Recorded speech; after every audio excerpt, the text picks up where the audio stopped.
नाज़रीन, जैसा कि मैंने आपको अपनी पिछली वीडियो में बताया था कि लड़की के जिस्मानी और जितने भी ज़हनी अमाल हैं उनकी बढ़ोतरी के बारे में, उनकी ग्रोथ के बारे में, और इसके अलावा मैंने आपको बताया था कि लड़की की जवानी की निशानियां क्या हैं, कौन कौन से ऐसे मेन पॉइंट्स हैं। तो उसी से रिलेटेड आज मैं वीडियो आपके लेकर हाजिर हुई हूँ। आज मैं आपको बताऊँगी कि जवानी की एक अहम निशानी जो है उसके बारे में, और उसकी उसकी डिटेल्स के बारे में, लड़की की ज़िंदगी में उसकी इम्पोर्टेंस क्या है, लड़की की मैरिड लाइफ में इस चीज़ की क्या इम्पोर्टेंस है, हर एक तरह से मैं आपको ये पॉइंट बताऊंगी।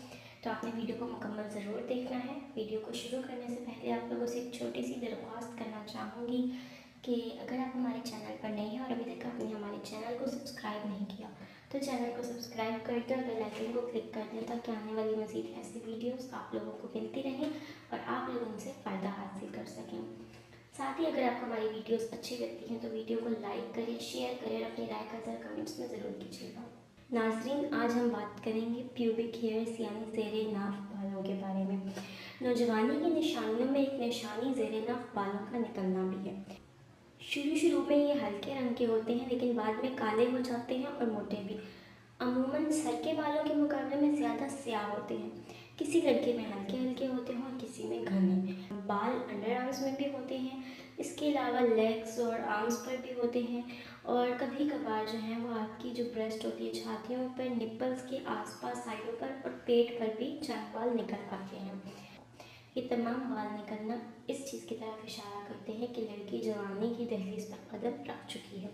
इस्लाम ने ताकीद की है कि ज़ेरे नाफ और बदनों के बाल कम से कम 15 दिन में या ज़्यादा से ज़्यादा 30 दिन में साफ़ कर लेने चाहिए, वरना गंदगी तस्वुर की जाती है और इसमें गुनाह भी मिलता है, नमाज भी नहीं होती। नाज़रीन, ये तो हो गई कि ये बाल जो हैं वो कहाँ कहाँ निकलते हैं और कब निकलते हैं। अब हम आपको बताते हैं कि इन बालों को जो 15 या 30 दिनों में साफ़ करने का हुक्म दिया है, तो ये किस तरह से करना चाहिए। ज़्यादातर ख़वातीन बाल साफ़ करने के लिए पाउडर्स या क्रीम्स इस्तेमाल करती हैं। पहले ज़माने में तो ज़्यादातर ख़वातीन हाथ से बाल निकाल लेती थीं। वो इसके लिए उंगलियों में गंधक लगाती थी, जिससे बाल हाथ में मजबूती से आ जाते थे। इसी तरह से कुछ ख़वातीन रेत का इस्तेमाल भी कर लेती थी। अक्सर देहात में इस तरह से होता है, या फिर एक पंसार स्टोर से आप लोगों को मिल जाता है जिसको गंदा भरोसा कहते हैं। उसके इस्तेमाल से भी आप हाथ से बालों को निकाल सकते हैं। ये अमल नौजवानी से ही शुरू कर देना चाहिए। इसलिए कुछ साल के बाद जो है, जब ये अमल नौजवानी में शुरू कर दिया जाए तो वो बाल इक्का दुक्का निकलते हैं, क्योंकि ये जो अमल है हाथ से निकालने का, ये जड़ से ही निकाले जाते हैं और इसके बाद कम बाल जो है वो नर्म और कम हो जाते हैं। इसके अलावा बाल निकालने के कुछ और तरीके भी हैं। मसलन जो है वो वैक्स होती है, हेयर रिमूवल क्रीम्स होती हैं, और आजकल तो लेज़र ट्रीटमेंट्स भी चल चुके हैं जिनके साथ बाल निकाले जाते हैं, और ऐसी मशीन्स भी आ गई हैं जैसे कि डेपिलेटर्स वगैरह, लेडी शेवर्स वगैरह, जो डेपिलेटर्स वगैरह जो हम खसूसन तौर पर लड़कियों के लिए बनाए जाते हैं, जो मर्दों के शेवर से मुख्तलिफ होते हैं। ये भी हर जगह के बाल साफ़ करने के लिए बहुत मौजूद होते हैं। नाज़रीन, ये तो हो गया कि हमने इनको रिमूव किस तरीके से करना है। अब मैं आपको बताऊंगी कि ये जहाँ पे निकलते हैं, ये जो पार्ट्स होते हैं लड़कियों के, खसूसी तौर पर जो ज़ेरे नाफ हिस्सा होता है, वो लड़की की जो मैरिड लाइफ है, जब वो इज़्दिवाजी ताल्लुक़ कायम करती है या ऑर्गेज़म हासिल करती है, मिलाप कायम करती है, तो उसमें क्या इंपॉर्टेंस रखते हैं। ये एक ऐसा हिस्सा होता है लड़की के जिस्म का जिसको अगर मर्द टच कर ले तो लड़की फीलिंग्स के एक्सट्रीम लेवल पे पहुंच जाती है।